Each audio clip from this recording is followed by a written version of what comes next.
Hello and welcome to another Wines and Spirits, where I take you on a journey around the shores of good old Blighty in search of Britain's most haunted pub.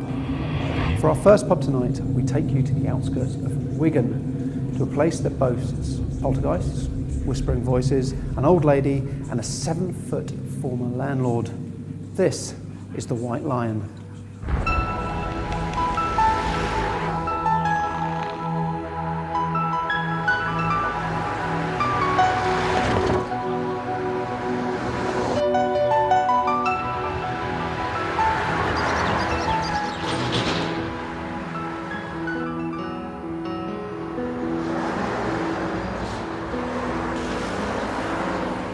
I'm Ellie Fursman, I'm a tenant at the White Lion in Wrightington, near Wigan. The pub has been a pub since the 1930s, when there was a landlord called Old Bob and his wife used to run it. He used to run it as he was a farrier, so he used to shoe horses out the back, and it was strictly an alehouse really, just serving beer and porter through a kind of hole in the wall while he was shoeing horses.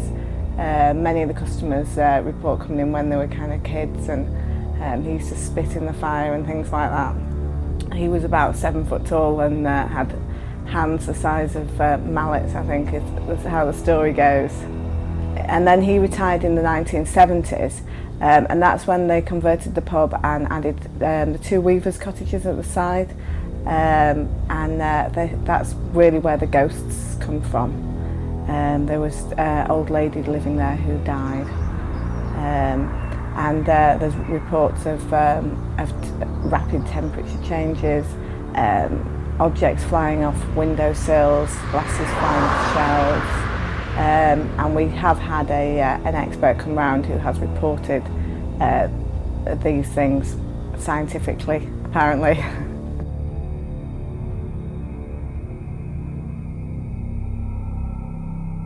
I'm Donna Turner and I'm the restaurant supervisor at the White Lion.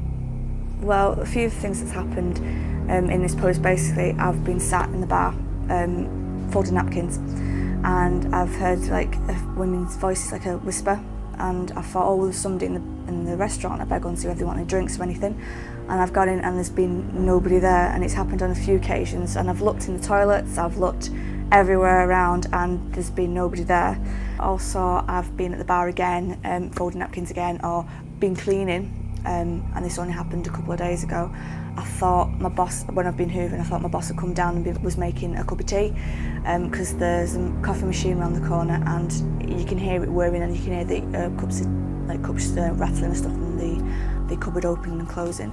So I've gone to ask whether she could make me a cup of tea, and there's been nobody there. And I've looked in the back again in the restaurant and in the kitchen, and there's been nobody there, and that's happened a few times as well.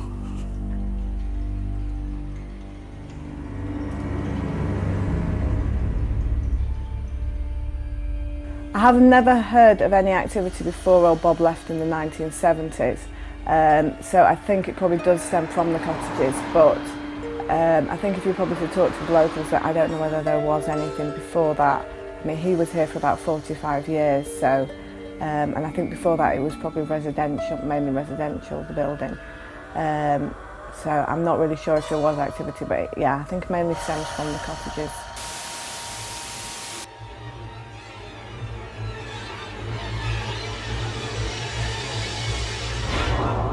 We've got a lot of regulars, so when people do come in here, they've been coming here for quite a few years, so they can tell us some tales as well, like when the bar used to be with the glasses on top, the shelves on top, the glasses used to be thrown off sometimes. Also, a few women have come in and sat in a particular corner and said they wanted to move because they don't feel right sitting in it, so we've moved them, and obviously they've eaten. And we've got a corner near the window, right at the back of the restaurant, that we call the bad luck corner, because anybody who sits there kind of has like little bitty experiences and stuff. They feel like they're cold or whatever. I mean, it's near a window, so you can't really say anything, but they always want to be moved or something happens.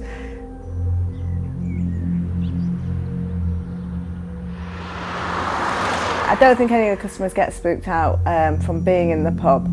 We've just had a big refurbishment, so it doesn't look as old as it did formerly, which I think kind of tends to add to the atmosphere of the pub. But late at night people have said that there has been some temperature changes and things like that at the pub.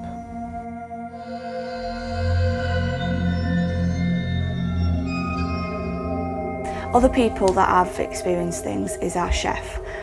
She always feels when she's in the kitchen there's a presence behind her. Whenever she says she's been cooking sometimes and she's gone to turn around because she's felt someone behind and there's been nobody there.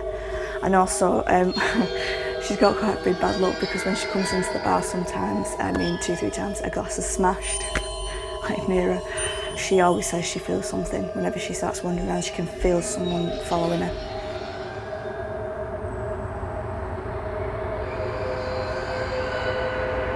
Well, I live here and I've never seen anything, so you can't help but get a little bit spooked out when you're in here on your own. But I haven't seen something. But I'm quite a sceptic, so I suppose I don't really look for things. Well, now we're about to hear of the fate of Eliza Jane, who, along with a phantom drinker and a ghostly dog, haunts the old original in Saddleworth.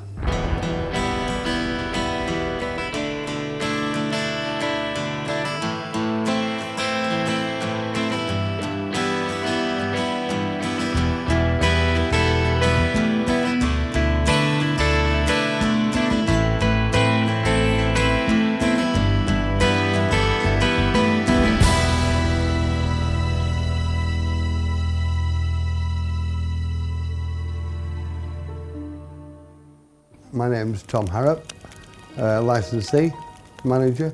I've just worked here for 10 years. It is the oldest licensed building in Saddleworth, 1722. The front part is the original part. This has been built on about 1860.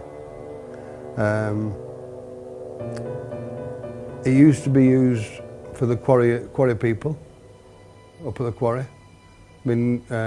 Well, 200 years they've been quarrying up there. And its nickname is the Oud Organ. It's just a breakdown of old original. I'm Janetta, I'm the manageress at the Old Original for about 10 years. All we know about the history is it's the oldest licensed premises and apparently haunted.